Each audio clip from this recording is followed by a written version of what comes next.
Há lugares no mundo onde o silêncio fala mais alto que o tempo, onde pedras antigas carregam perguntas que ninguém sabe responder. Espalhados por desertos, montanhas e florestas, existem construções que não foram apenas erguidas. Elas foram reveladas. São marcas deixadas por civilizações que desafiaram a lógica, o peso das rochas e o esquecimento. Pirâmides, túneis, círculos de pedra e desenhos gigantescos visíveis apenas do céu. Tudo isso sobreviveu por milênios sem explicar por completo o porquê de existir. Nesta jornada, não vamos apenas visitar ruínas. Vamos buscar sentido naquilo que talvez nunca tenha sido feito para ser entendido. Marcas na Terra. Os primeiros sinais de civilização. Desde os tempos mais remotos, a humanidade deixou marcas no mundo, não apenas com pedras empilhadas ou monumentos colossais, mas também com desenhos gravados no próprio solo. Esses registros antigos muitas vezes escapam dos olhos de quem caminha sobre eles, mas se revelam em sua totalidade apenas quando vistos do alto. É como se fossem feitos para deuses ou para visitantes vindos de algum lugar acima da atmosfera.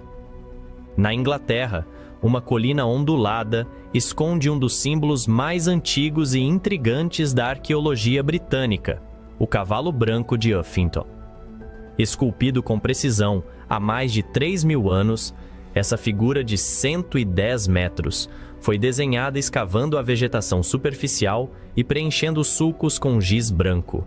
De perto, quase nada se entende, mas de longe, ou melhor, do céu, um cavalo estilizado emerge com elegância primitiva. Ninguém sabe com certeza quem o criou, ou por qual motivo. Alguns dizem que era um símbolo tribal, outros acreditam que marcava um local sagrado. Mas o que impressiona mesmo é que, séculos antes da aviação ou da existência de drones, alguém se deu o trabalho de desenhar algo que só poderia ser compreendido do alto. E essa lógica parece se repetir em outras partes do mundo. No deserto do Atacama, no Chile, surge o Gigante de Atacama, uma figura humanoide de quase 100 metros, gravada em uma encosta árida e isolada.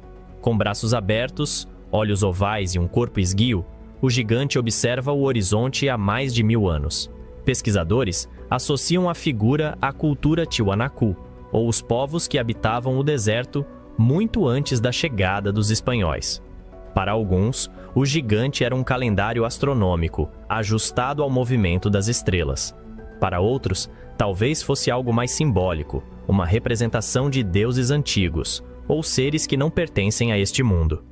Cruzando o continente americano em direção ao oeste do atual território dos Estados Unidos, no deserto da Califórnia, encontramos os intáglios de Blythe. São figuras enormes, semelhantes às de Nazca, representando humanos, serpentes e animais. Descobertos por acaso na década de 30, eles só podem ser vistos com clareza do alto. Até hoje, seu propósito permanece em debate. O que se sabe é que foram criados pelas culturas indígenas da região, talvez como parte de rituais de fertilidade ou cerimônias fúnebres. Enquanto esses geoglifos antigos fascinam por sua escala e mistério, um fenômeno mais recente continua despertando teorias e polêmicas. Os círculos nas plantações surgem da noite para o dia, em campos de trigo ou milho, com padrões geométricos impecáveis, muitas vezes impossíveis de serem feitos manualmente em tão pouco tempo. Apesar de muitos serem obras de artistas ou brincalhões, alguns desafiam explicações simples. Em especial, aqueles onde os caules das plantas não estão quebrados, mas dobrados com precisão microscópica, como se uma força invisível tivesse pressionado o solo. Ali, entre espirais, fractais e mandalas, crescem as especulações sobre contatos extraterrestres, campos eletromagnéticos ou até manifestações desconhecidas da própria natureza. Mas se há um nome que reina entre todos os geoglifos, ele vem do sul do atual território peruano. As linhas de Nazca, compostas por centenas de figuras desenhadas no chão do deserto, se estendem por muitos quilômetros. Há formas de animais, como o beija-flor, o macaco, o condor, mas também linhas retas, espirais e formas geométricas. Apesar de muitos estudiosos acreditarem que tinham função cerimonial ou religiosa, o fato de só serem visíveis do ar ainda levanta suspeitas. Como um povo tão antigo teria criado algo tão vasto, com tamanha simetria? Teriam voado em balões rudimentares, como alguns teóricos sugerem? Ou seria um legado para visitantes celestes? Nas águas cristalinas das Bahamas, onde o mar reluz em tons de azul e verde sob um céu sem fim, a beleza do cenário contrasta com os inúmeros relatos de naufrágios, desaparecimentos e fenômenos ainda hoje sem explicação. Essa região, marcada por muitas décadas de histórias envolvendo o Triângulo das Bermudas, esconde sob sua superfície mais do que recifes e peixes tropicais. E é ali que mergulhamos em um dos enigmas mais submersos, de forma literal, da arqueologia misteriosa. A chamada Estrada de Bimini, descoberta nas águas rasas do arquipélago, é uma formação rochosa, reta e regular que lembra uma estrada pavimentada. Geólogos a descrevem como um fenômeno natural, esculpido por forças geológicas ao longo de muitos milênios. Mas desde que foi revelada ao mundo por mergulhadores e defensores da teoria da Atlântida, as dúvidas se multiplicaram. Seria essa a última pista de uma civilização avançada engolida pelo oceano? Ou apenas mais um reflexo da vontade humana de encontrar, no fundo do mar, vestígios do que ainda não conseguimos explicar? Essas primeiras marcas da nossa jornada talvez não respondam perguntas. Pelo contrário, elas são o ponto de partida de um enigma que só cresce. Quanto mais observamos o chão, mais parecemos ser observados de cima. A arquitetura dos ancestrais. Quando as primeiras marcas na Terra começaram a se transformar em estruturas verticais, algo fundamental mudou na história humana. Não eram mais apenas sinais no chão, mas símbolos erguidos em pedra, sólidos como o tempo, criados para durar milênios. Eram construções que exigiam mais do que mãos e ferramentas, pediam organização, fé e uma visão que talvez nem pertença inteiramente ao nosso tempo. Na costa da Bretanha, na França, as pedras de Karnak se estendem por quilômetros em linhas perfeitas. São milhares de blocos erguidos há mais de 7.000 anos, muito antes das pirâmides ou mesmo da escrita. Grandes, médias e pequenas, todas alinhadas como se seguissem um código. Mas que código seria esse? Algumas teorias apontam para um calendário astronômico rudimentar. Outras sugerem caminhos cerimoniais ou locais de poder espiritual. O mais desconcertante é que, mesmo após séculos de pesquisa, ninguém consegue afirmar com segurança por que elas foram colocadas ali, nem como. O esforço exigido para transportar, erguer e alinhar tantas pedras desafia o senso comum sobre as capacidades das sociedades neolíticas. No norte da Escócia, sob o vento cortante das Ilhas Órcades, ergue-se o Anel de Brodgar, um círculo de pedra com mais de 100 metros de diâmetro, construído há cerca de 5.000 anos, em meio a um vale onde o céu parece mais perto da terra. A função exata do anel nunca foi esclarecida. Poderia ter sido um templo a céu aberto, um calendário solar ou o ponto central de uma comunidade ancestral que observava os ciclos da natureza com precisão religiosa. O lugar é tão envolto em lenda quanto em neblina. Dizem que suas pedras são guerreiros petrificados, amaldiçoados por dançarem depois do pôr do sol. Mas nenhuma estrutura megalítica é tão famosa ou tão envolta em especulações quanto o Stonehenge. Erguido na planície de Salisbury, no sul da Inglaterra, esse conjunto de pedras monumentais desafia todas as definições. Como um povo sem roda, sem animais de tração e sem metal, conseguiu mover blocos de até 50 toneladas por dezenas de quilômetros. Mais do que a técnica, o que intriga é o propósito. Alinhado com os solstícios, Stonehenge pode ter sido um observatório, um templo druida, um portal energético, ou tudo isso ao mesmo tempo. O que se sabe é que ele continua atraindo tanto peregrinos espirituais quanto cientistas em busca de respostas. Saindo das planícies inglesas para os vales montanhosos da Bulgária, encontramos uma ponte que carrega mais do que seu próprio peso. A Ponte do Diabo, construída na Idade Média sobre o rio Arda, exibe uma beleza arquitetônica indiscutível. Mas o que realmente chama a atenção são as lendas que a envolvem. Dizem que o construtor fez um pacto com o diabo para conseguir erguê-la com perfeição. Outros juram que, se você observar a sombra das pedras no momento certo do dia, verá um rosto demoníaco refletido nas águas. Superstição? Talvez. Mas para os locais, essa ponte ainda carrega algo sobrenatural e é tratada com o tipo de respeito que só o inexplicável impõe. E então, há as pirâmides de Gizé. Nenhuma outra construção antiga desperta tanta fascinação e debate.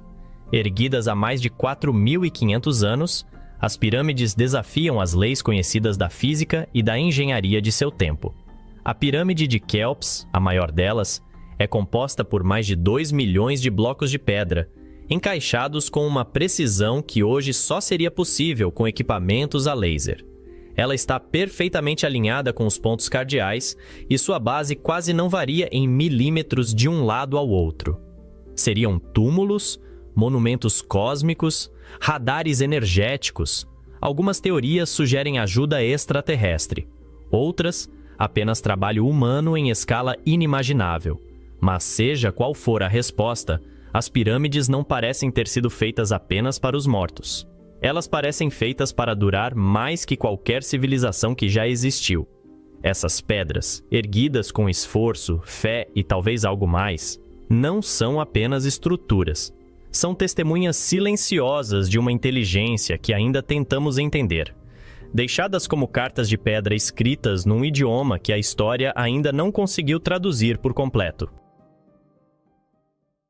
Cidades esculpidas na pedra.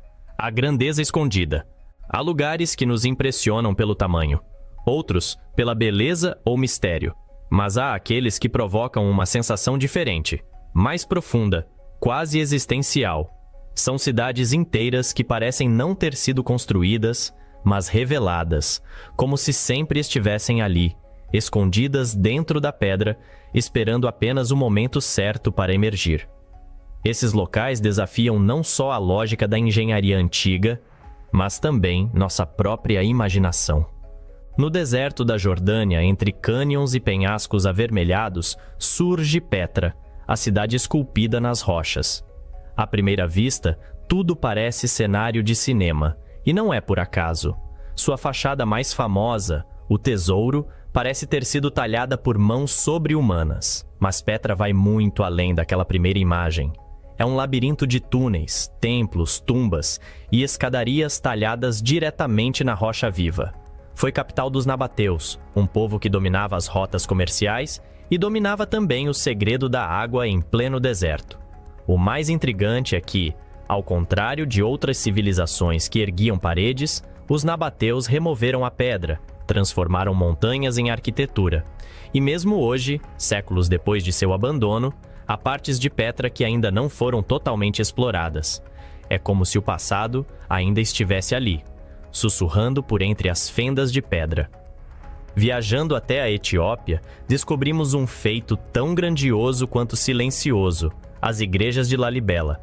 Mandadas construir no século XII por um rei que desejava uma nova Jerusalém no coração da África, essas igrejas não foram erguidas, foram escavadas de cima para baixo.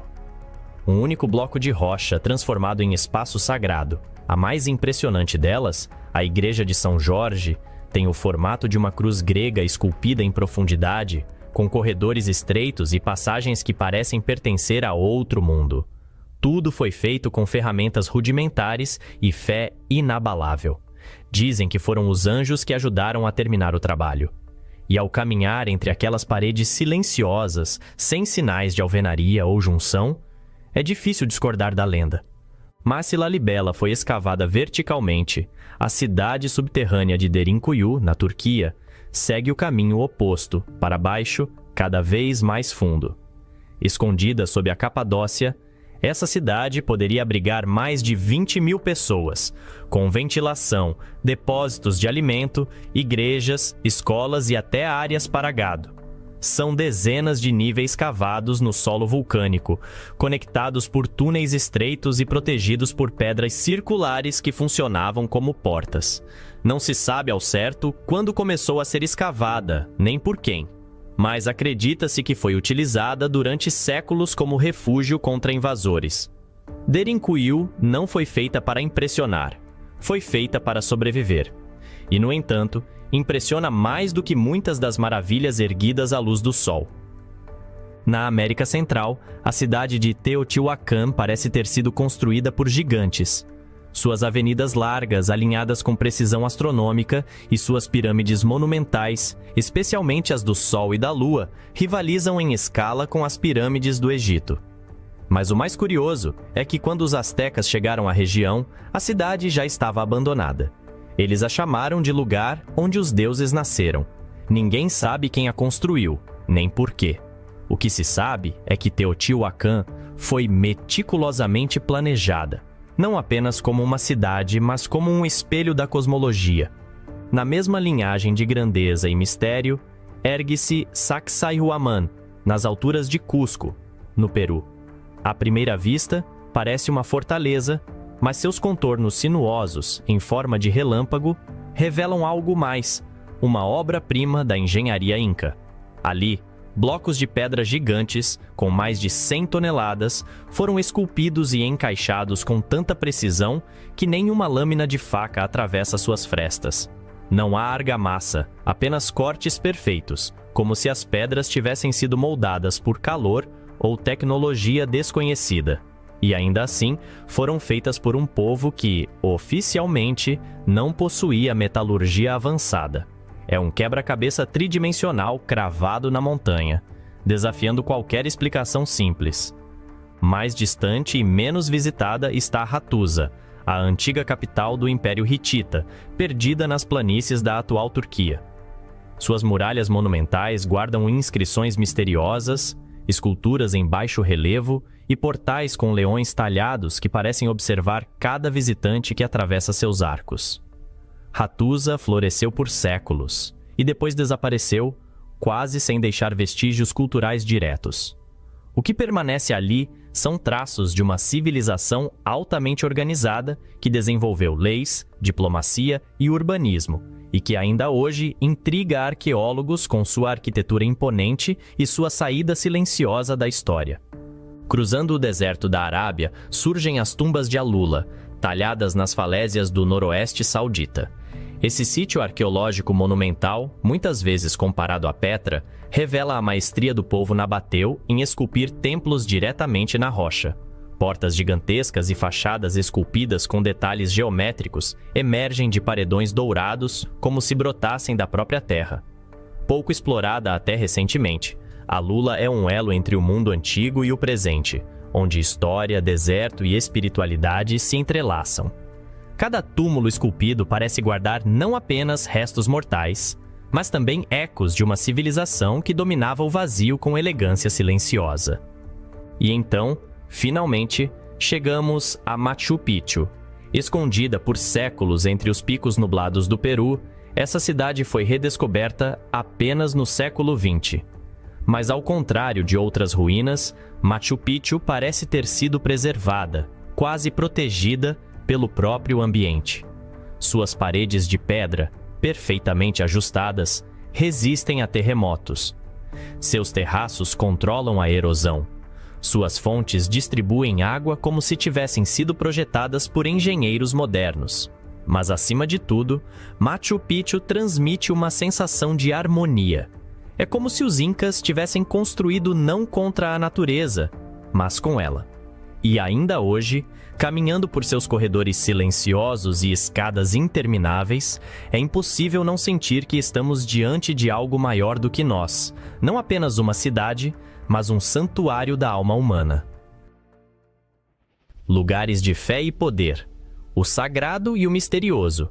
Se há algo que move montanhas mais do que ferramentas, mais do que guerras ou impérios, é a fé. A crença no invisível, no eterno, no que escapa à lógica, é capaz de transformar paisagens, erguer monumentos e criar espaços onde o tempo não corre, ele reza. Em muitas partes do mundo, a espiritualidade foi talhada em pedra, empilhada em altares ou escondida em montanhas. São lugares onde a devoção se mistura com o mistério, onde o sagrado e o inexplicável caminham lado a lado. Em Jerusalém, uma cidade onde cada pedra respira história e tensão, está a Igreja do Santo Sepulcro. Para milhões de cristãos, esse é o ponto mais sagrado do mundo, o lugar onde Jesus teria sido crucificado, sepultado e, segundo a fé, ressuscitado. Mas o que torna essa igreja tão impressionante não é apenas sua importância religiosa, é o modo como ela se sustenta no tempo, mesmo cercada por séculos de disputas, invasões e até batalhas internas entre os próprios guardiões do templo. Lá dentro, a atmosfera muda. O ar parece mais denso, como se cada vela acesa carregasse não só orações, mas também lágrimas, promessas e uma esperança silenciosa. Poucos lugares no mundo concentram tanta história, tanta dor e tanta reverência em um só ponto. Mas a fé não é feita só de dor. Às vezes, ela se manifesta em paisagens que parecem ter sido criadas apenas para o espanto. No coração da Catalunha, o mosteiro de Montserrat parece brotar das próprias montanhas que o cercam. Erguido entre formações rochosas únicas, quase surreais, esse santuário é lar da imagem da Virgem de Montserrat, ou La Moreneta, uma das mais veneradas da Espanha. Peregrinos escalam trilhas íngremes em busca de contato com o divino. Lá em cima, a vista é tão grandiosa quanto o silêncio. E entre cânticos e neblinas, há quem diga que a montanha guarda relíquias esquecidas e que monges antigos conheciam segredos que hoje só existem nas entrelinhas das orações. Se Montserrat é uma elevação da fé, o Monte Fuji é sua mais pura expressão estética. Ícone do Japão e símbolo da harmonia entre homem e natureza, esse vulcão sagrado tem sido reverenciado por séculos tanto no shintoísmo quanto no budismo. Sua forma quase perfeita domina a paisagem como uma entidade viva, silenciosa e observadora. Escalá-lo não é apenas um desafio físico, é um rito espiritual. Milhares de peregrinos sobem suas trilhas ainda na madrugada para assistir ao nascer do sol do cume, em um gesto de purificação e renovação. Os japoneses dizem que todo ser humano deve subir o Fuji pelo menos uma vez na vida, e apenas um tolo o faz 2 vezes. Porque o Fuji não se conquista, se contempla. E sua presença, mesmo à distância, é capaz de silenciar multidões. Mais distante, do outro lado do mundo, ergue-se Uluru, o coração espiritual da Austrália. Esse monólito gigantesco, também conhecido como Ayers Rock, se ergue em meio ao deserto com uma presença quase sobrenatural. Para o povo Anangu, Uluru é muito mais do que uma formação rochosa. É uma entidade viva, moldada pelos espíritos ancestrais durante o tempo do sonho. Cada fenda, cada curva, cada sombra sobre a pedra conta uma história sagrada, passada de geração em geração. Subir em Uluru, por muito tempo, foi visto como ofensa espiritual. Hoje, o respeito por essa visão cresce, e o local é reverenciado como um elo entre a terra, o céu e o invisível. Quando o sol se põe e o Uluru muda de cor diante dos olhos, do vermelho intenso ao púrpura profundo, é como se o tempo parasse para ouvir o que a pedra tem a dizer. Não muito distante dali, outro pedaço do mundo permanece congelado no tempo e na fé, o Monte Athos, na Grécia. Um território autônomo habitado apenas por monges ortodoxos e, por decreto milenar, proibido a mulheres. Ali, a vida segue um ritmo que escapou à modernidade. Os dias são marcados por sinos e orações. Mosteiros medievais pendem de penhascos, quase desafiando a gravidade. E os manuscritos guardados em suas bibliotecas são mais antigos que muitos países atuais. Visitar Athos é como mergulhar em um mundo paralelo, onde o digital não tem poder e a presença divina é quase palpável. E mesmo aqueles que não compartilham da fé ortodoxa sentem ali uma paz que parece fora de lugar no século XXI. Enquanto o Ocidente construiu catedrais para tocar os céus, o Oriente preferiu representá-los em pedra. Na Indonésia, o Templo de Borobudur se ergue como uma mandala gigantesca esculpida em lava vulcânica. Com mais de 2.000 esculturas e centenas de estupras, pequenos monumentos budistas, o templo é, ao mesmo tempo, um lugar de meditação, um mapa do universo e uma história contada em pedra. Caminhar pelos seus andares é como subir da terra ao nirvana. Cada degrau, cada parede é uma lição visual. E mesmo para os que não compreendem os ensinamentos de Buda, há ali uma harmonia tão precisa que beira o transcendente. Fechando este ciclo de fé e lenda, chegamos à Inglaterra, onde a névoa do mito envolve a abadia de Glastonbury. Suas ruínas ainda impressionam, mas o que realmente atrai peregrinos modernos é o que elas representam. Para muitos, ali está enterrado o lendário Rei Arthur. Outros acreditam que o cálice sagrado, o Santo Graal, foi escondido por ali, talvez sob a colina de Glastonbury. Mas mais do que relíquias, Glastonbury oferece um tipo de espiritualidade que transcende religião. É um ponto de convergência entre o cristianismo esotérico, a mitologia celta e as novas formas de fé do mundo contemporâneo. Um santuário onde o passado e o futuro parecem se encontrar em silêncio, como se estivessem esperando algo ou alguém. O inexplicável. O cume do mistério humano. Depois de caminhar por desertos riscados com símbolos, por pedras alinhadas com as estrelas e por cidades esculpidas nas entranhas da terra, chegamos à última fronteira desta jornada e talvez a primeira fronteira da nossa ignorância. Lugares onde o real e o impossível se olham nos olhos, onde a ciência encontra o seu limite e onde o silêncio fala mais alto que qualquer evidência. Aqui, as perguntas não são apenas históricas ou arquitetônicas. São existenciais. O que somos, o que fomos e o que ainda não fomos capazes de lembrar. Nas profundezas do oceano, próximo à ilha de Yonaguni, no Japão, mergulhadores descobriram aquilo que parece ser uma cidade inteira submersa. Escadarias, colunas, plataformas, tudo esculpido em pedra, com ângulos retos e uma simetria que se recusa a ser natural. Os geólogos dividem opiniões. Alguns defendem que tudo não passa de uma formação geológica rara, criada pelo movimento das placas tectônicas.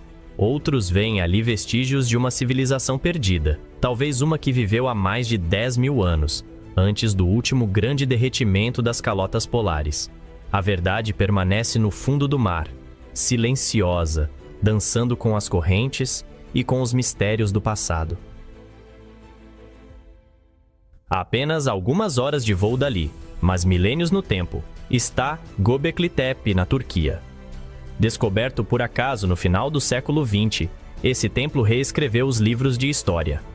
Construído há mais de 12.000 anos, antes mesmo da invenção da agricultura, ele contém colunas monumentais decoradas com animais, símbolos e figuras humanas.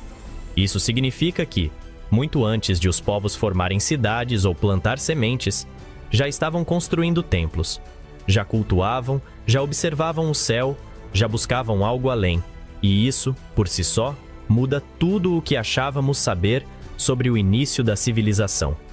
Quem construiu Göbekli Tepe? Por qual motivo? E como foi possível erguer tamanhas estruturas sem ferramentas de metal, sem escrita, sem qualquer tecnologia conhecida?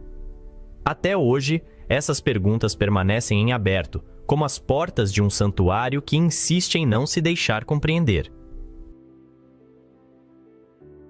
Seguindo rumo ao Pacífico, a Ilha de Páscoa surge como um ponto minúsculo no mapa, mas gigantesco na imaginação humana.